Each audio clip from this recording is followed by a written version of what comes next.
Hello, this is doctor Tanuja and welcome again to my channel. आज हम बात करने वाले हैं जियोमेट्रिक मीन पर। तो जियोमेट्रिक मीन होता क्या है और उसे हम क्यों यूज करेंगे? तो जियोमेट्रिक मीन हम जियोमेट्रिक प्रोग्रेशन बनाने के लिए यूज कर सकते हैं।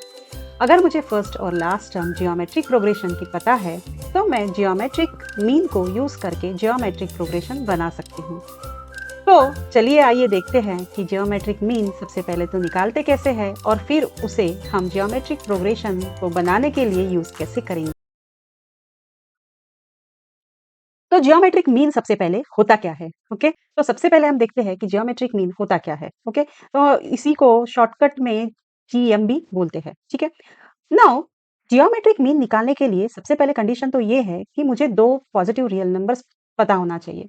अगर ये दो positive real number for example A है और बी है, मेरे पास दो पॉजिटिव रियल नंबर्स है ए और बी, ये गिवन कंडीशन होना चाहिए जियोमेट्रिक मीन निकालने के लिए। ठीक है, तो जियोमेट्रिक मीन मतलब क्या है? तो जियोमेट्रिक मीन ये दो नंबर का कैसे निकालते हैं? तो क्या करेंगे, हम ए को बी से मल्टीप्लाई कर देंगे और इनका अंडर रूट कर देंगे, तो मुझे जियोमेट्रिक मीन मिल जाएगा। अगर ये जियोमेट्रिक मीन फॉर एग्जांपल आ गया इक्वल टू सी, ओके, तो हमें अब जियोमेट्रिक मीन तो समझ गया, लेकिन मैंने कहा इसी को यूज करके हम जियोमेट्रिक प्रोग्रेशन भी बनाएंगे। तो जियोमेट्रिक प्रोग्रेशन बनाने के लिए मुझे जो पॉजिटिव रियल नंबर्स दिए गए थे ए और बी, इनका मैं कैसे यूज करूंगी? सबसे पहले तो ए जो रहेगा मेरी जियोमेट्रिक प्रोग्रेशन में फर्स्ट टर्म रहेगी और ये जो बी दिया है वो मेरे जियोमेट्रिक प्रोग्रेशन में लास्ट टर्म रहेगी।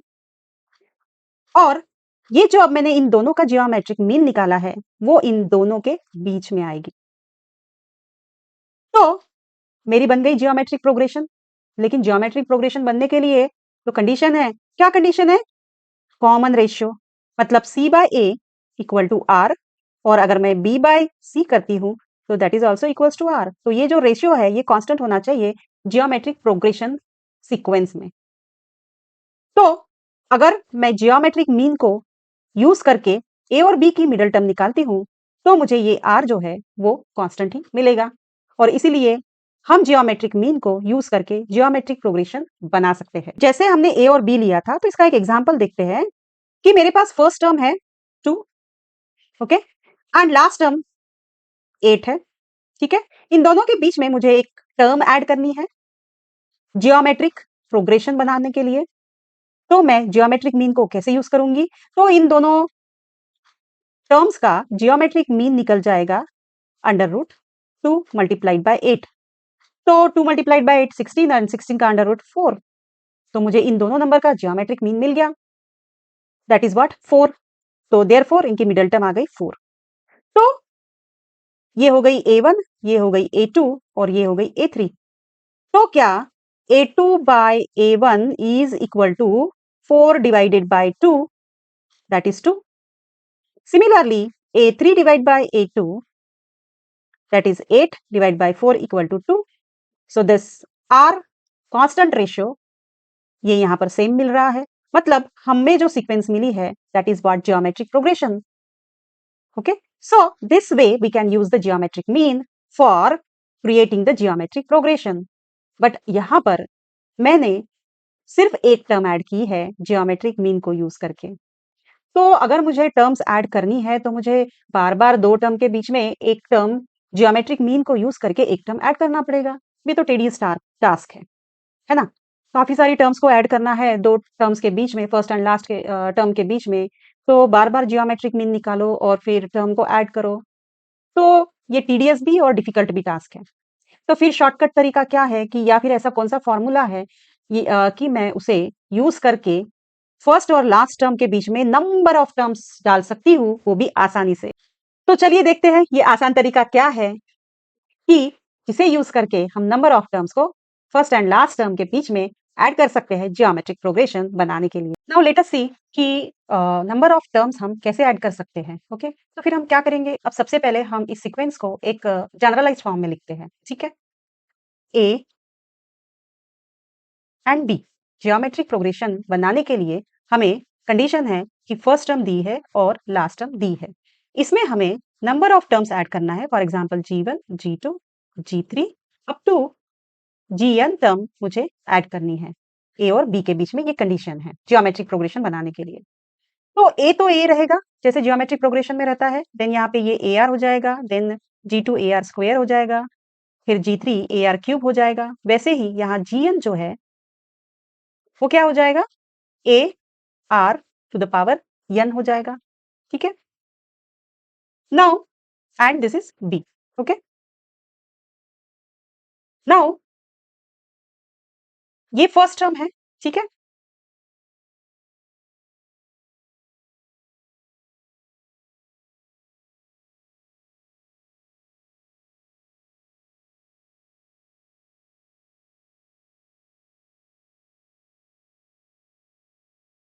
नाउ द क्वेश्चन इज कि बी जो टर्म है वो what is the number of bth term. Now what question is what is the number of the bth term.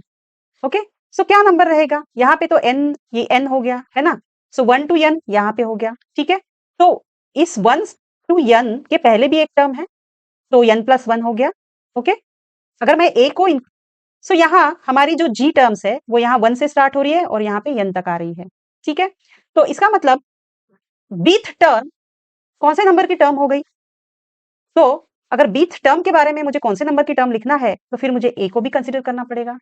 तो अगर मैं a को कंसीडर कर देती हूँ, ठीक है, तो n प्लस 1 हो जाएगा, और फिर मैं b को भी कंसीडर करती हूँ तो मुझे n प्लस 1 प्लस 1 अगेन करना पड़ेगा। ठीक है, सो b जो टर्म है वो क्या, कौन सी टर्म हो जाएगी, अगर मैं यहाँ पे a को इंक्लूड कर देती हूँ, ठीक है, ये तो ये जो टर्म्स लिखी है ये बिना a को इंक्लूड किए लिखी है, लेकिन अगर मैं a को इंक्लूड कर देती हूँ तो इस टर्म को मुझे n प्लस 1 लिखना पड़ेगा।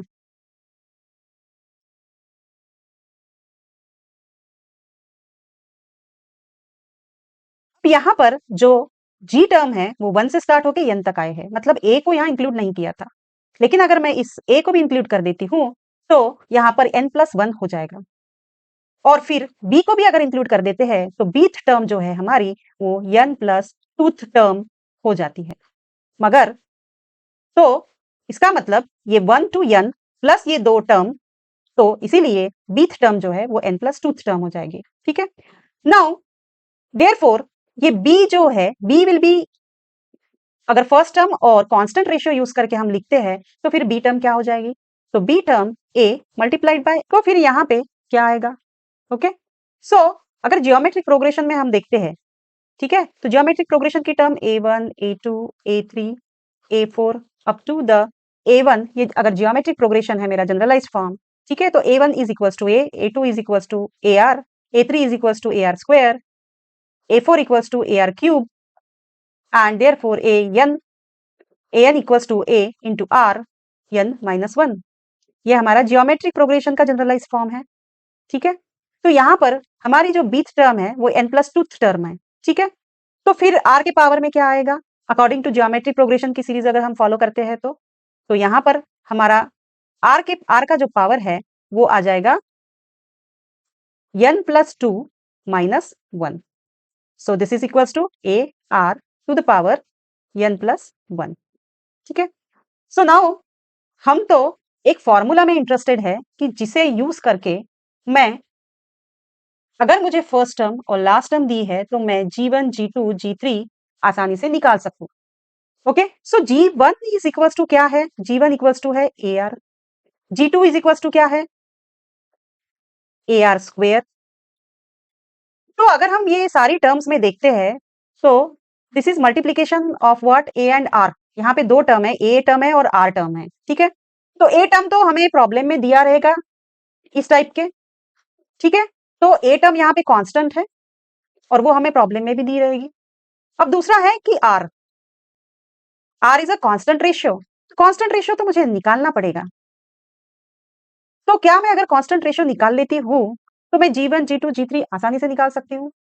हाँ, अगर मैं कांस्टेंट रेशियो को निकाल के रख देती हूँ तो मैं G1 G2 G3 और कोई भी टर्म बहुत आसानी से, अनलिमिटेड टर्म्स A और B के बीच में आसानी से निकाल सकती हूँ।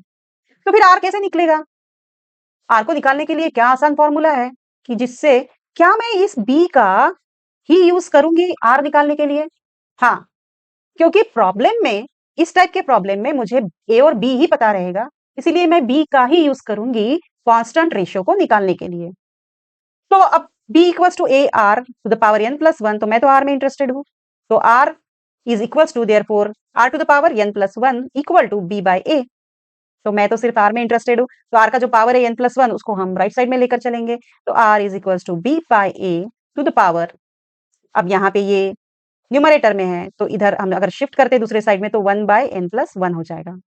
सो मुझे r का फॉर्मूला मिल गया, तो इसका मतलब मैं r निकाल सकती हूँ, तो r अगर निकल गया तो मैं कोई भी टर्म a और b के बीच की अनलिमिटेड टर्म्स में निकाल सकती हूँ आसानी से।